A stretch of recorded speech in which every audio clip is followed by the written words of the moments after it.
สบายดี FC ทุกคนเดี๋ยวมาทำงานอยู่ชายแดนระหว่างบ้านชายแดนต่อที่ไหนชายแดนต่อบ้านเด้อ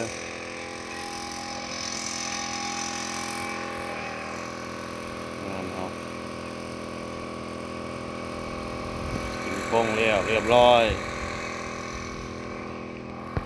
ตอนนี้กำลังลงสีเครื่องมากก็อีก2 มื้อ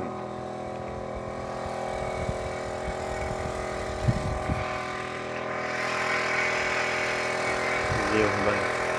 ไม่ได้ลงคลิปแต่โดนแล้วจักที่ลงคลิปยังให้เบิ่งคลิปยังก็คือว่าบ่เป็นตะเบิ่งแหละ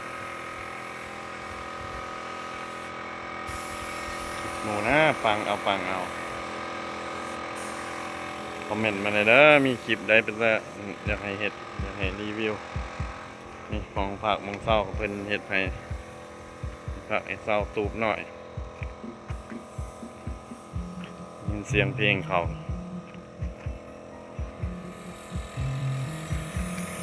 ที่ละทงให้ทงหน้า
ทางนี้เขาเปิดเพลง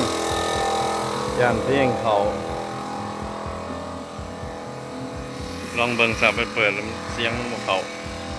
เสียวลงเสียงมันบ่เข้าไว้เสียงมันเข้าก็บ่ได้เอาลงย่านมันผิดจังซี่ฝากติดตามเนี่ยเด้อทุกคนกันคลิปสั้นๆนี่แหละเนี่ยมองพักเศร้าแดดเศร้าห่มกันเลยตูบให้สนใจตูบกันติดต่อเด้ออันนี้นี่ตูบเฮ็ดกำหม่องเลย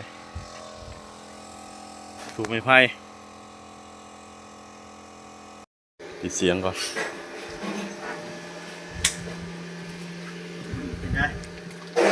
เวลาปิดเสียงก่อน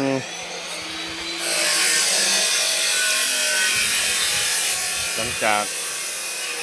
รีวิวเป็นหูเป็นหางไปแล้วเนาะตอนนี้ก็มา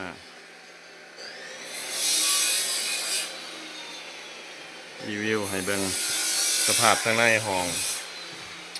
เขาห้างกับแอมเลี้ยวว่านนี่แอมด้านนี่ส่วนหนึ่งห้องน้ำหลายสร้างไผ่ต่างหากเอาเป็นสร้างเฮือน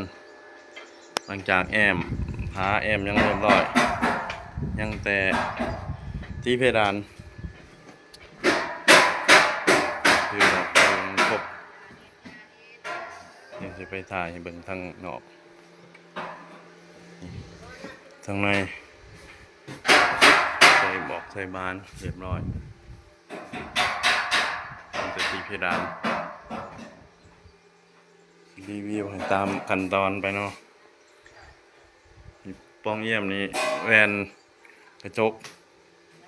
สร้างยังบ่ทันได้มาเฮ็ดส่วนนี้เป็นที่ใส่กระจก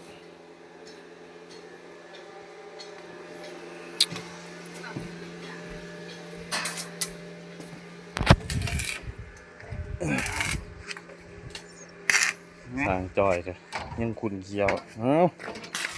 ยังก็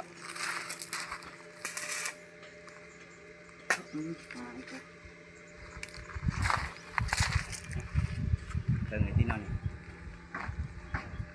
จักน้ำผู้แทกแล้วเว้ยนี่ส่วนหนึ่งบันได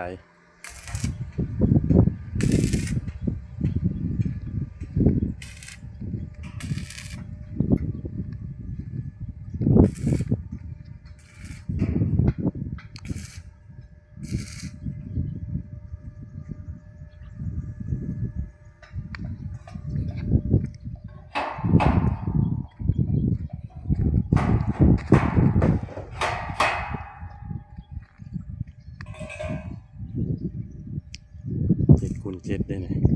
กว้าง7ยาว7จนเอาไปเรียบร้อย